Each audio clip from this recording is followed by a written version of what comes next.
आदाब दोस्तों, मैं Mohammad Khalid the strong signal में आपका स्वागत है। दोस्तों आज बातचीत करेंगे। मैंने एक वीडियो बनाया था, वो वीडियो रहबरे खेल टीचर्स को लेकर था।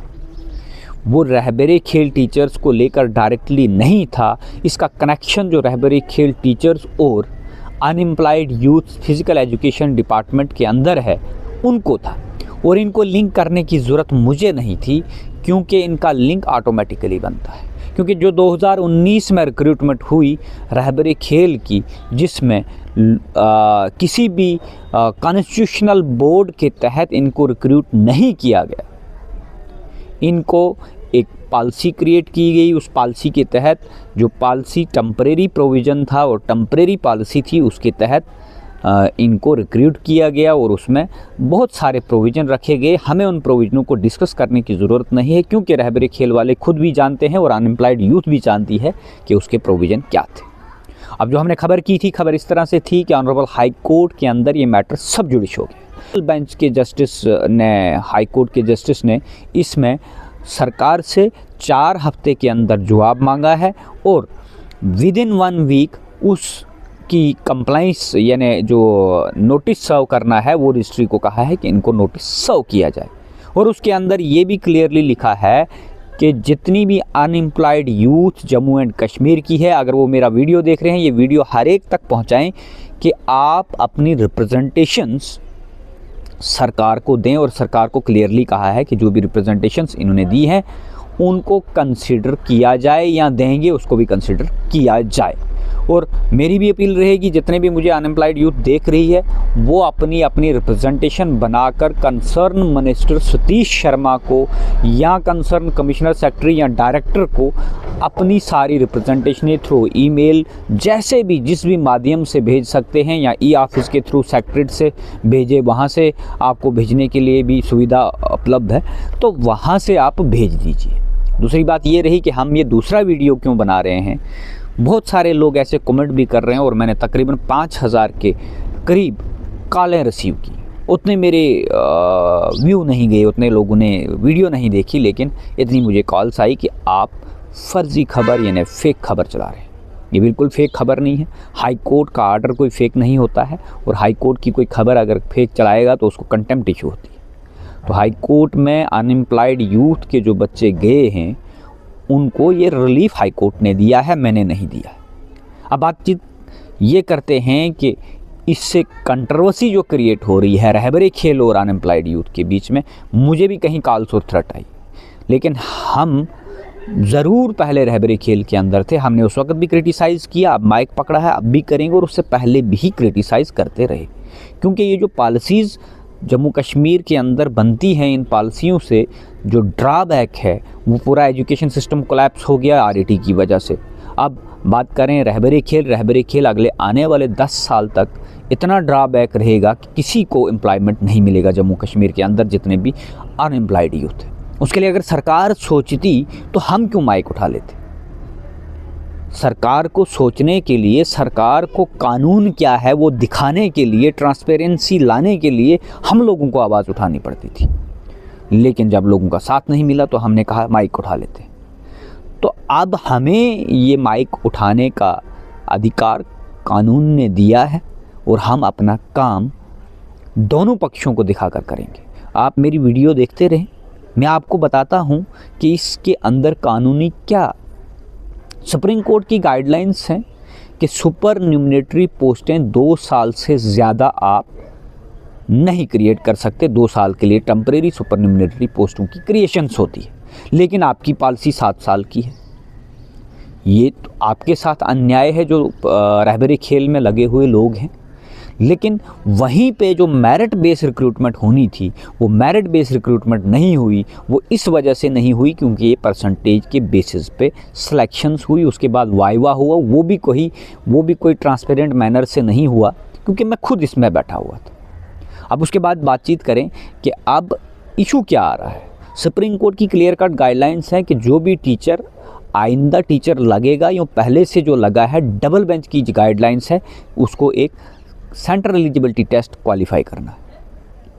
अगर नया लगेगा तो उसको भी स्टेट एलिजिबिलिटी टेस्ट क्वालिफाई करना है। ऐसा पहले भी हिंदुस्तान में होते आ रहा है। वो बात हम हरियाणा टेट की कर लें, राजस्थान टेट की बात कर लें, दिल्ली टेट की बात कर लें, हर जगह टीचर एलिजिबिलिटी टेस्ट होता है।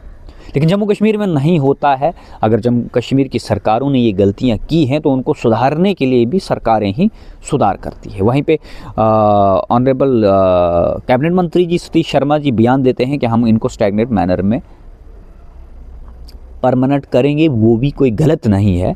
अगर वो परमानेंट करेंगे, जो कॉम्पिटेंट लोग रहबरी खेल के अंदर है, क्योंकि उनको मेरिट बेस्ड रिक्रूटमेंट नहीं मिली, उनका क्या कसूर है, उनकी प्रमोशन होनी चाहिए।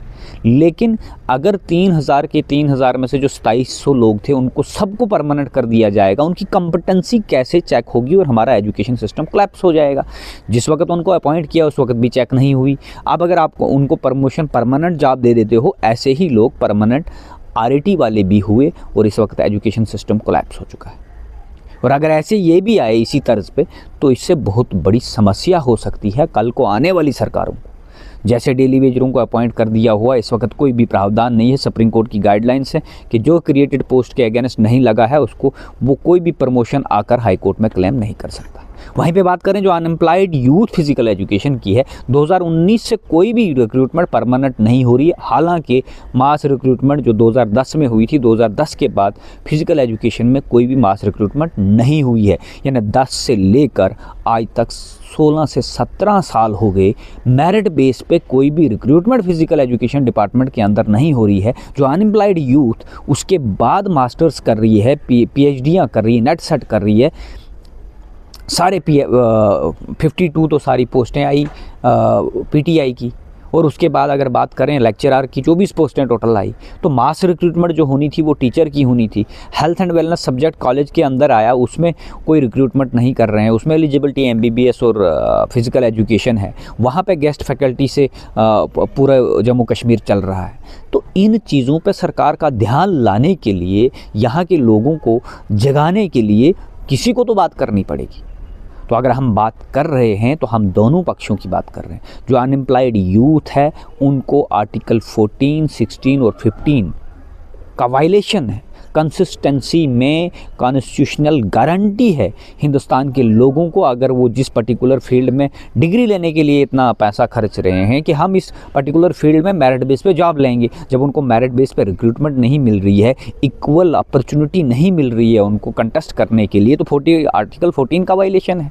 उनको मिलनी चाहिए अपॉर्चुनिटी, और वो अपॉर्चुनिटी यहाँ की सरकार नहीं दे रही है। जब वो रिप्रेजेंटेशन लेकर जा रहे हैं, नहीं जी हमारे पास पहले से डेटा, हम उनको परमानेंट करेंगे। भाई अगर लगाए तो उनको परमानेंट करना है तो आप उनके लिए कोई और प्रावधान करिए ना। लेकिन आप 50% उनके लिए रिजर्वेशन कर रहे हैं। 50% सुप्रीम कोर्ट की गाइडलाइन है, किसी भी समुदाय के लिए 100% रिजर्वेशन अनकॉन्स्टिट्यूशनल है। तो आप उनको रिजर्व कर देंगे 10 साल के लिए, फिर से 10 साल से रिक्रूटमेंट नहीं हुई है, तो उस डिपार्टमेंट के हालात क्या होंगे। दूसरी बात, कॉम्पिटेंसी बहुत बड़ा सवाल है। अब इसी को लेकर जब हम खबर कर रहे हैं तो हमें रहबरी खेल वालों की भी थ्रेट आ रही, अनएम्प्लॉयड यूथ की भी कहीं लोग बोल रहे हैं आप गलत खबर चला रहे हो। ये बिल्कुल सही और सटीक खबर है। मैं आपको फिर से कह रहा हूँ कि कोर्ट में अनएम्प्लॉयड यूथ ने पहली पार्टी ऑनरेबल कैबिनेट मंत्री सतीश शर्मा को रखा है। दूसरा कमिश्नर सेक्रेटरी यशोदा मुगदल जी हैं जो commissioner secretary to youth service and sports हैं, और तीसरा director general of youth service and sports Anuradha ji हैं।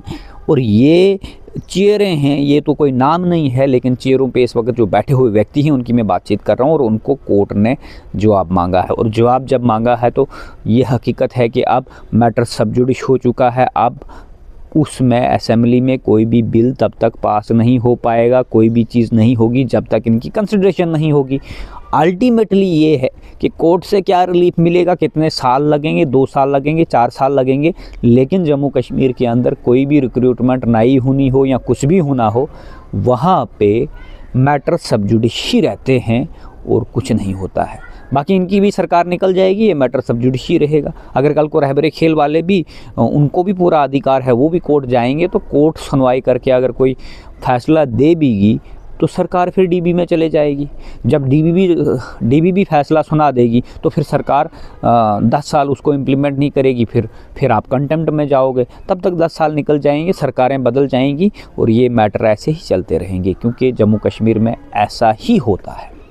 बाकी रही बात, जिन लोगों को मुझसे कोई आपत्ति होगी या मेरे चैनल से कोई भी आपत्ति होगी कि हमने कोई भी गलत खबर या फर्जी खबर चलाई है, जो कमेटी ने एनालाइज़ किया है वो ही चीज़ें हमने बताई है। फेक और फ्रॉड के लिए कमेटी ने एनालाइज़ किया है, मैंने नहीं एनालाइज़ किया है। उसके बाद बात करें कि रहबरी खेल वाले बोलेंगे नहीं जी हमने कोई एग्ज़ाम कंडक्ट करके जी हम फेयर वे से लगे हैं, तो वो क्वेश्चन पहले उठे हैं, वो क्वेश्चन कमेटी ने एनालाइज़ करके ही रिपोर्ट बनाई है। अब ये दूसरी कमेटी का गठन करना अगर सतीश शर्मा जी चाहते हैं तो वो आपकी प्रमोशन के लिए कर रहे हैं, तो वो पहली चीज़ों को देखेंगे। अगर मेरे खबर चलाने से आपको लग रहा कि सतीश शर्मा को पता चल जाएगा, लेकिन वहाँ पे कमिश्नर्स बैठे हुए हैं, वहाँ पे बाज़ाब्ता ऑथराइज्ड लोग बैठे हुए हैं, तो वो मैनिपुलेट नहीं होंगे। ना जो अनएम्प्लॉयड यूथ है वो मैनिपुलेट होगी, पढ़े लिखे लोग हैं। लिहाजा हम पे पर्सनल अटैक करना छोड़ दीजिए। जिसको जो भी ग्रेवेंस होगी वो डायरेक्टली हमारे नंबर पे कांटेक्ट करके हमसे बातचीत कर सकता है। कोई भी प्रेसिडेंट है रहबरी खेल का या कोई और व्यक्ति अनएम्प्लॉयड यूथ का है, हम दोनों की बात पब्लिक डोमेन में रखेंगे। लिहाजा हम पे पर्सनल टारगेट ना करें। हम रहबरी खेल थे, हमने छोड़ दिया तो हम किसी पे पर्सनल खबर चला रहे, वो हमारा काम नहीं। आप देखते रहिए द स्ट्रांग सिग्नल। धन्यवाद।